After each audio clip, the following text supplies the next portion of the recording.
Hola Fiatistis, ¿cómo están? Bienvenidos al canal de los fanáticos de Fiat, Mopar y Stellantis.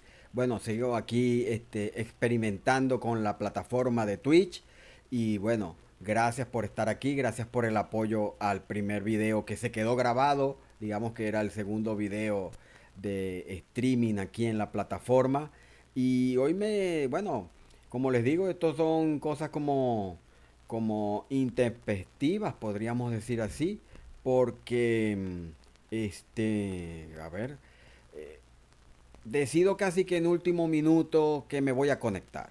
Y de hecho no lo promociono ni nada porque sigo, digamos, teniendo estos videos como prueba del trabajo en la plataforma. De todas formas, bueno, sé que hay algunas personas que lo han visto después de quedar grabado y gracias por reproducir y espero ir creando contenido de mayor atractivo en el futuro cercano. Hoy decidí llamar este en vivo como, a ver, que tengo aquí un detallito con el tema de los mensajes. Sí, sí, ahora sí estamos activos con los mensajes. Perfecto, perfecto. Bien, entonces bueno, le puse el título a este stream de Domingo de Pelis o algo así, para hablar precisamente de películas que tienen que ver con el tema de automovilismo, pero sobre todo enfocado con lo que ustedes saben que digamos que son las marcas núcleo de Fiatisti, ¿no? Todo lo que tiene que ver con el grupo FIA, lo que era después Fiat Chrysler y ahora Stellantis. Entonces, también, por supuesto, de la película que voy a hablar hoy, la había mencionado en el video pasado y bueno, no debe ser sorpresa para nadie, pero quisiera conversar un poquito sobre Ford versus Ferrari. Esta película que revive uno de los eventos entre corporativos y deportivos importantísimos que involucraron a Ford y precisamente al equipo, iba a decir al equipo, a la empresa Ferrari.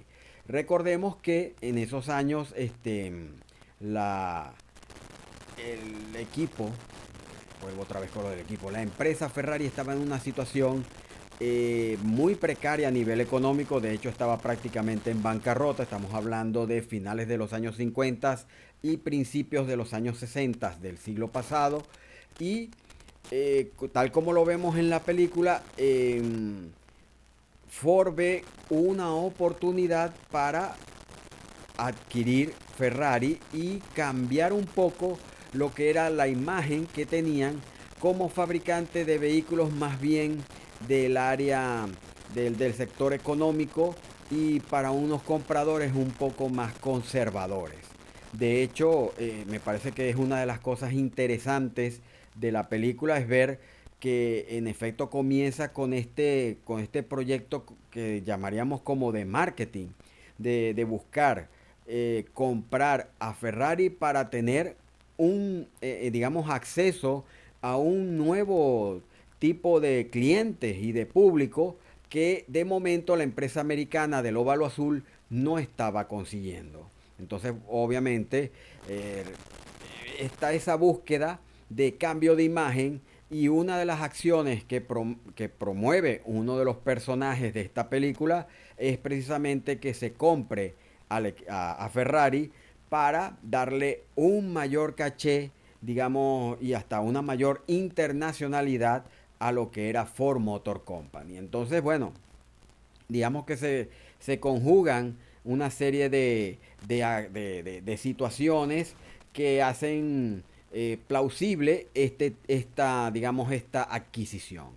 Dentro de la película, por supuesto, no he querido mencionar a este personaje aún, pero en la película podemos ver claramente las dos caras de la moneda, ¿no? Por un lado, la cara corporativa, está quizás un poco más cuadrada, podríamos decirlo, y la cara más pasional que tendría que ser la que tiene que ver con la parte deportiva, con este equipo de pilotos y de ingenieros y de técnicos y mecánicos que son los encargados de llevar a cabo este proyecto.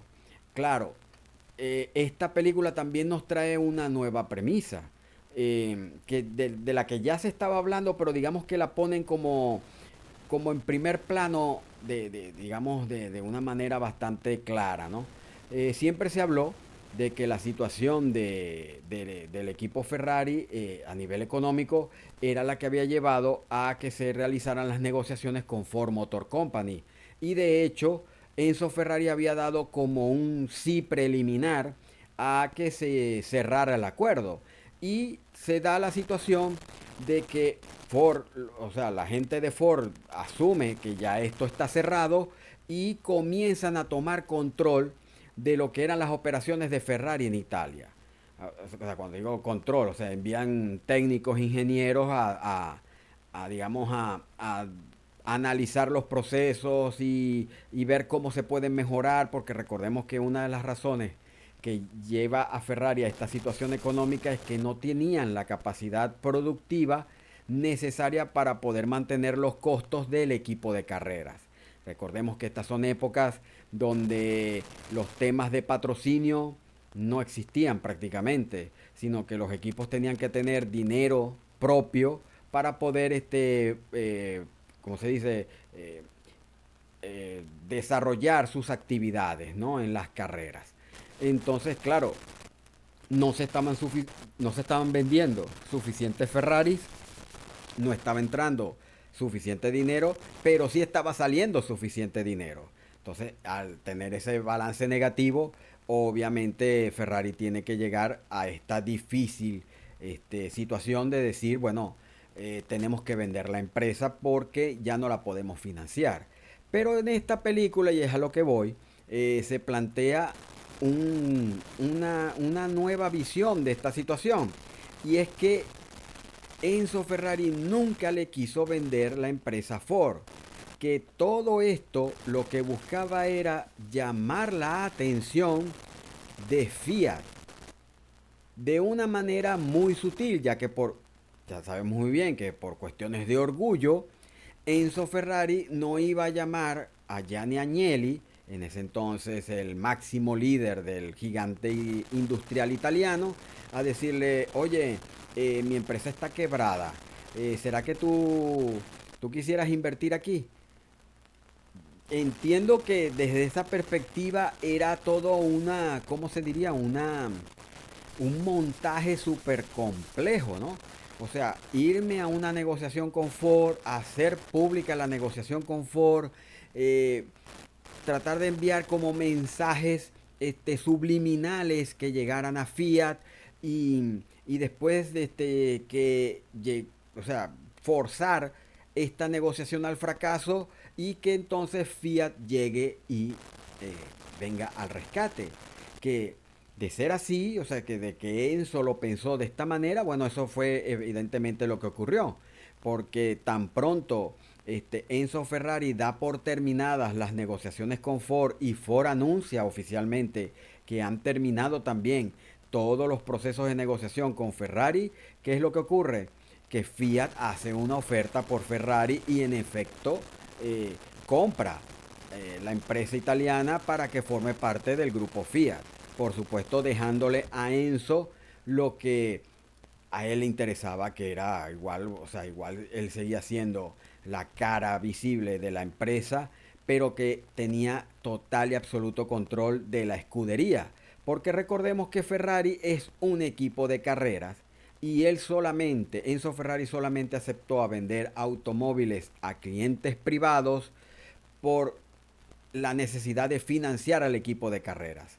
No es como otras empresas que vendían automóviles y se metieron a la actividad deportiva para aumentar, digamos, su exposición a nivel publicitario. No, Ferrari era un equipo de carreras que vendía automóviles a clientes privados. Entonces, claro, visto ya de esta perspectiva, ya esta película nos brindaba un detalle nuevo y muy interesante respecto a esta situación de la posible compra por parte de Ford Motor Company y que terminara siendo adquirida por la Fiat. Entonces, bueno, como les digo, está esta parte corporativa, esta cuestión como muy de mover los hilos y como un juego de ajedrez y cada quien mueve su pieza y espera qué es lo que hace el siguiente, tratando de conseguir digamos, el mayor beneficio posible. Y la otra parte, entonces tenemos a Carroll Shelby, por favor, otra de las leyendas del automovilismo norteamericano, y a Ken Miles, al también muy, digamos, talentoso piloto, encargado de comandar este proyecto que, a ver, ¿de dónde nace este proyecto de Ford ir a Le Mans? Precisamente, como se cancelan las negociaciones entre Ford y Ferrari, hay como la sensación de que Ferrari ha ofendido a Ford Motor Company y la empresa norteamericana, de la mano de su CEO, o mejor dicho, de su chairman, que era Henry Ford II, dice, esto no lo podemos dejar así.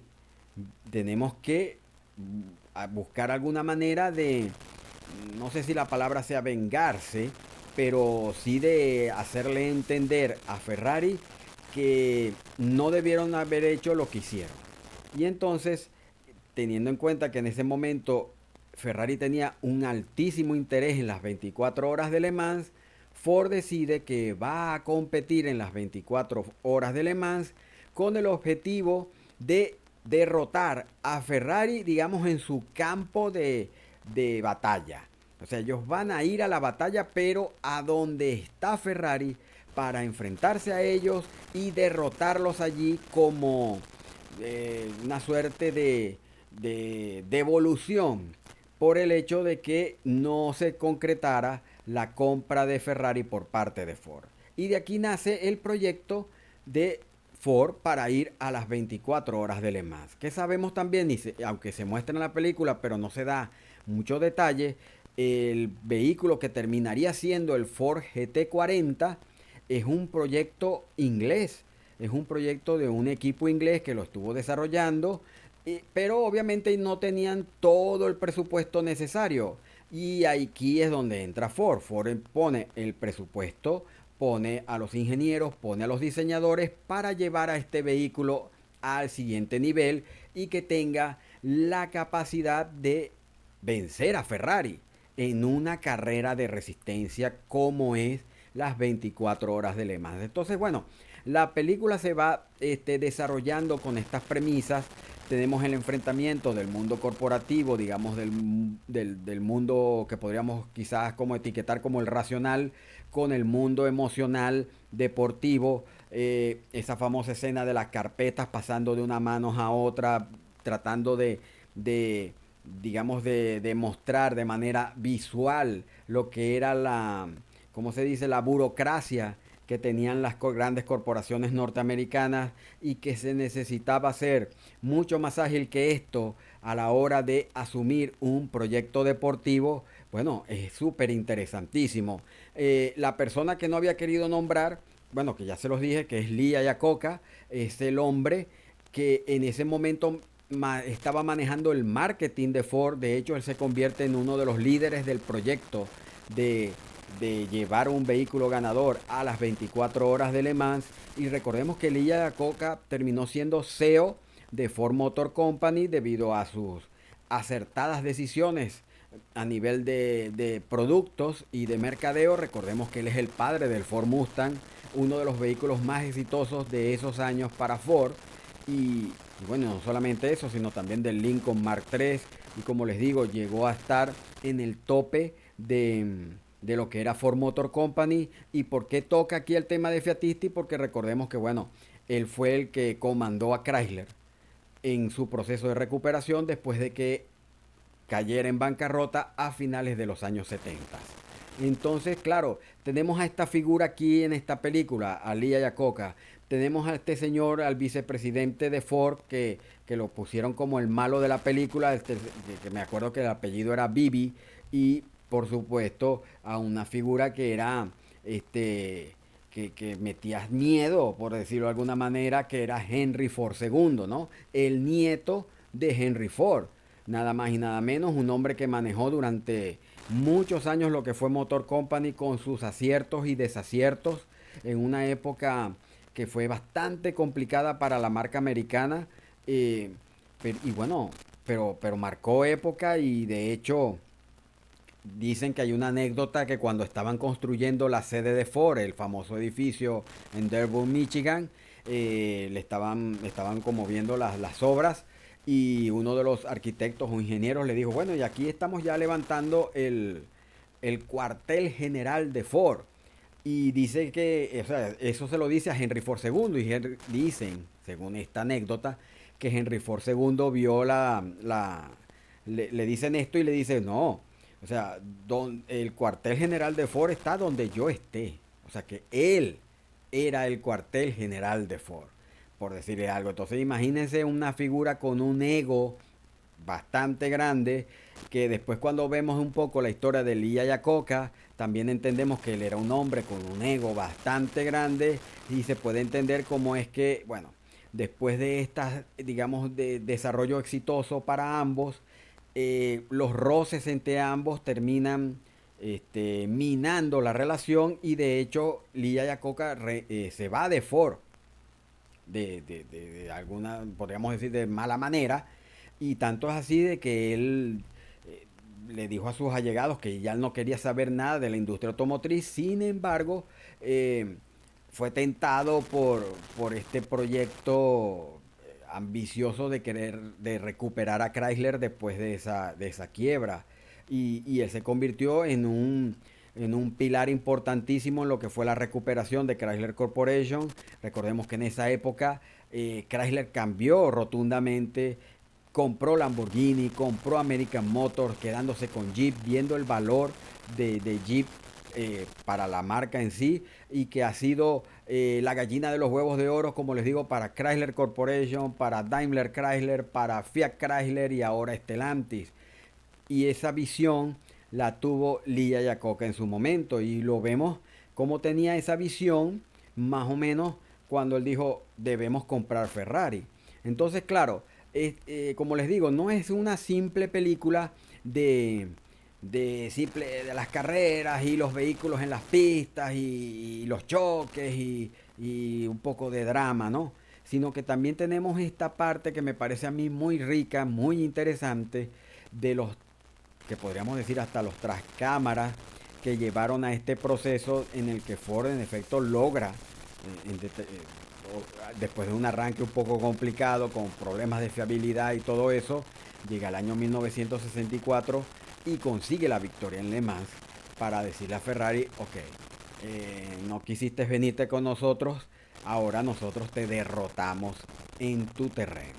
Entonces, bueno, me parece muy excelente, por supuesto, también tenemos los desarrollos emocionales, vemos la situación de Carroll Shelby que ya no puede seguir corriendo en competencias deportivas por sus problemas del corazón. Tenemos a Ken Miles, que era un hombre como muy temperamental, pero que se va como amoldando con el objetivo de conseguir la victoria, los enfrentamientos, como les digo, entre la parte corporativa y la deportiva.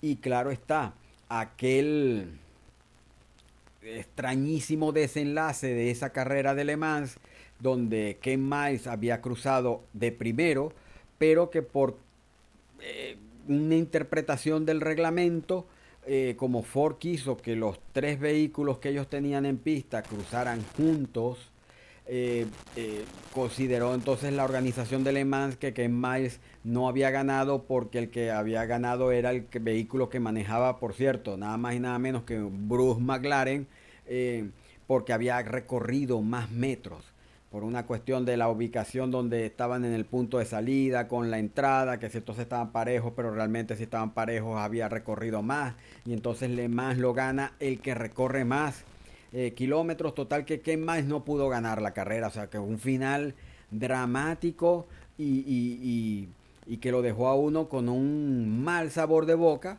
pero bueno, no, y como les digo, se busca vender dentro de la película, me imagino que con el interés, ¿no?, de darle como más picante al asunto, que era que había como los roces con la parte corporativa, con este señor llamado Bibi, y que habían forzado esta decisión para perjudicar a Ken Miles, cosa que no es cierta, porque esa normativa incluso sorprendió a todos los de Ford.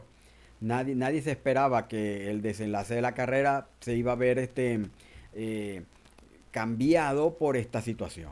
Entonces, bueno, tenemos todas estas cosas, tenemos esas cuestiones emocionales, la relación de Ken Miles con su esposa y su hijo, en unas situaciones también económicas también un poco complicadas, el trabajo con Carol Shelby, el respeto, bueno, ahí la famosa escena de la pelea, eh, que ya sabemos que no dicen personas que los conocieron que eso nunca ocurrió por el respeto que se tenían ambos, tanto Carol Shelby como Ken Miles.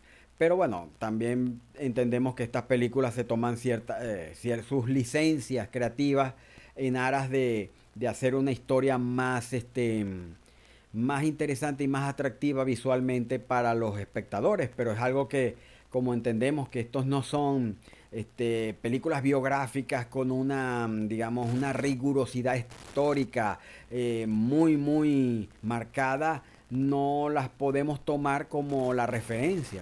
De hecho, también en esta película, por cierto que no lo dije y me disculpa por eso, pero esto, o sea, obviamente este video está full de spoiler, aunque yo no creo que alguien que esté interesado en el mundo de los automóviles ahorita no haya visto esta película, pero si no la han visto y están viendo este video, me disculpo porque se las estoy espoleando, pero bueno, pues en cantidades industriales. Así que bueno, nada, aquí se viene a espolear. ¿Qué les puedo decir? Entonces, claro, ¿en qué era lo que estaba? Que bueno, que tenemos también el tema teníamos este tema de la pelea de Ken Miles con Carol Shelby, y el otro tema que es cuando Carol Shelby monta en el Ford GT40 a Henry Ford II, le da una vuelta de locura para decirle, síguenos apoyando porque vamos en el camino correcto para conseguir la victoria. Y se entiende que eso nunca ocurrió porque un ejecutivo de la magnitud de Henry Ford II no lo iban a montar en un vehículo de prueba, sino más a darle una vuelta a toda velocidad. Eso en el mundo corporativo, eso no ocurrió. No ocurrió y es muy difícil que ocurra. O sea, para que un CEO, aunque bueno, por ejemplo, hemos visto como Jim Farley, el actual CEO de Ford, ha mostrado fotos y videos de él montado en una moto GP, de esas que son de dos personas para exhibición, disfrutándolo, y se le ha visto montado en vehículos de carrera y en la Bronco y todo esto.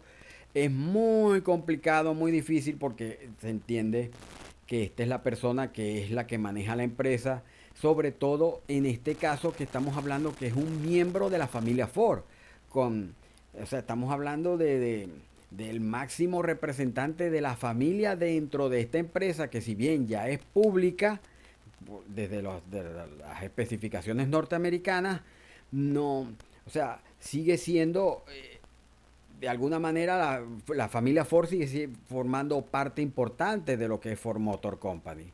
Entonces entendemos que una escena de este tipo no se habría dado porque es una persona demasiado importante como para que simplemente lo montaran en el vehículo a hacer una vuelta de locura. Pero bueno, entendemos que estas cuestiones son como para darle más peso dramático a la situación, tener uno como esa cuestión de sensación de que sí, mira, se va a lograr, vamos a seguir esforzándonos, pero tiene que entender el potencial de la máquina, etcétera, etcétera, etcétera. Entonces, bueno, quería hacer como que este pequeño análisis dominguero de películas que a mí me gustan mucho que tienen que ver con el tema del automovilismo, en este caso Ford versus Ferrari, que nos muestra, como les digo, nuevas aristas de lo que fue la negociación entre estas dos empresas que llevó a este programa que produjo, bueno, uno de los vehículos icónicos de, del automovilismo deportivo norteamericano, como fue el Ford GT40, al cual Ford realmente nunca le pudo sacar provecho hasta que llegó el centenario de Ford en 2003, cuando ellos presentaron al Ford GT con este diseño retro, que era obviamente una rendición digamos, un reconocimiento a la historia detrás de este superdeportivo y que fue un éxito para Ford Motor Company a pesar de que, volvemos al punto, en ese momento nadie veía, estoy hablando de principios del siglo XXI, nadie veía a Ford como un fabricante de superdeportivos y este Ford GT volvió como que a cumplir la misma función que había hecho este Ford GT hace más de 60 años, ¿no? Qué sé yo, para el momento. Entonces, desde esa perspectiva, eh, oye, buenísimo, ¿no? Lo que ha ocurrido y manifestado dentro de esta película, ¿no? Y como les digo, si a mí me lo preguntan, en mi opinión muy personal, em, teniendo en cuenta que en esta película aparece, que ya también lo había mencionado, las tres F, que yo llamo de mis empresas eh, norteamericanas favoritas, eh, perdón, que norteamericanas, mis empresas favoritas del automovilismo, de las que yo soy muy, muy fanático, tenemos a, a Ford, Fiat y Ferrari. Y las tres aparecen aquí. Entonces, por supuesto, para mí fue extra disfrutable. Y si les digo, bueno, que tengo como que mayor preferencia por la parte corporativa que por la parte deportiva. Sé que es parte de mi nerdismo con el tema corporativo, no lo niego, pero me gustó más esa parte que la parte deportiva, porque la parte deportiva es como más o menos más de lo mismo, ¿no? Que si los autos, que si la lluvia, que si hay unas maniobras extremas, que si alguno choca, que el otro, que si los cambios de las piezas, que etcétera, etcétera. Eh, es algo que es como más familiar para uno. Mientras que estas cosas corporativas, estos enfrentamientos internos, estas, estas organigramas, cómo se enfrentaban entre ellos, cómo querían como figurar ante el gran líder para ganar puntos y todas estas cosas no son tan comunes y me parecieron muchísimo más atractivas en general con respecto a la película. De hecho, recuerdo que Ford, precisamente un poco después de que saliera la película, en celebración de este hito deportivo de haber ganado las 24 horas de Le Mans, ellos, Ford Performance, puso a disposición en electrónico muchísimos documentos del proyecto de Le Mans. Y ahí, bueno, ahí joyas, ¿no? Los organigramas, las comunicaciones internas, la famosa postal que le firmó Henry Ford precisamente para el año 1964 con una frase para nada que uno podría catalogar de que hay que presión. No, no, no. Nada más que le escribió mejor que ganen. You better win. Imagínense decirles eso a una gente que se estaba preparando para salir a Francia a enfrentarse con Ferrari en una pista en la que Ferrari en ese momento estaba siendo intratable. Nada sencillo debió ser eso, ¿no? Y claro, en estos documentos quería traer también otra parte porque, bueno, yo soy, digamos, diseñador gráfico y me llamó muchísimo la atención y ustedes dirán, bueno, pero esto es una pasguatada lo que tú vas a decir. Pero me llamó muchísimo la atención de que habían documentos dentro de Ford Motor Company que usaban un papel celeste, que no era papel blanco. Y ese papel celeste venía digamos, de los niveles más altos a nivel de la estructura organizativa.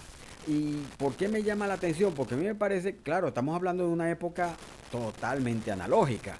Y me parecía que era realmente muy genial, podría decir, que esta hoja de color permitía a alguien que viera una carpeta saber que eso venía de las altas esferas de la empresa sin ni siquiera tener necesidad de leer qué había en el documento. Entonces eso a mí me pareció como mind blowing, ¿no? Porque visualmente, nada más que se te asomara una esquinita de esa hoja dentro de la carpeta, Ya tú sabías que eso venía de la directiva y que eso debía tener una mayor prioridad que cualquiera de los otros documentos. Y como le digo, sin necesidad de tener que leer el documento y de ver quién era que lo enviaba y a quién se lo enviaban, etcétera, etcétera, etcétera. Y eso a mí me pareció una maravilla, de verdad. Y yo sé que es un detalle bastante insulso, se podría decir. Pero como les digo, desde la perspectiva del diseño gráfico y de las comunicaciones internas, me parecía que era un detallazo por parte de Ford que tuvieran estos dos colores en los documentos para identificar de las prioridades que podían tener de una manera, como les digo, rápida y eficiente. Así que bueno, amigos de Fiatisti, ¿qué les puedo decir? Estoy entrando, como les digo, en todas las aristas que yo veo a nivel cuando veo una película, pues porque la veo desde la perspectiva del diseño gráfico, la veo desde la perspectiva de la historia, de la perspectiva del automovilismo, de las perspectivas técnicas, como ya les había comentado que yo he trabajado muchísimos años en televisión, entonces muy pendiente de las técnicas o de los efectos especiales o de las escenas, de cómo se graban cómo se muestran visualmente las historias para impactar más. Eso también me llama muchísimo la atención. Las partes gráficas, las partes de diseño y por supuesto cuando coinciden personajes que ya uno conoce por estar en este mundo del automovilismo, ¿no? Ya sea Henry Ford II, Lee Iacocca, Carroll Shelby, que por cierto también estuvo muy involucrado con Chrysler en los 80s. Y entonces, bueno, uno va encontrándose estas coincidencias, encontrándose cómo hay cosas que, que de pronto las vemos ahora, pero pareciera que se están gestando desde hace mucho tiempo, ¿no? Uniones y colaboraciones que ahora son como evidentes, pero que han estado allí como que germinando o interactuando lentamente, cocinándose lentamente hasta estar a punto. Entonces, bueno, hasta aquí este video de Domingo de Pelis. Espero que les haya gustado mucho a los que lo vean porque esto queda grabado aquí. Espero que también les haya gustado mucho. Y bueno, sigo pues en este experimento de Twitch. Y bueno, a ver a dónde nos llevan estas transmisiones en vivo. Entonces, bueno, muchas gracias a todos en este domingo. Espero que pues eh, culminen la recuperación para arrancar la semana con la máxima energía. Y ya lo saben lo que yo siempre les digo de despedida. Cuídense mucho, que todos hacemos falta. Y nos vemos en la próxima entrega.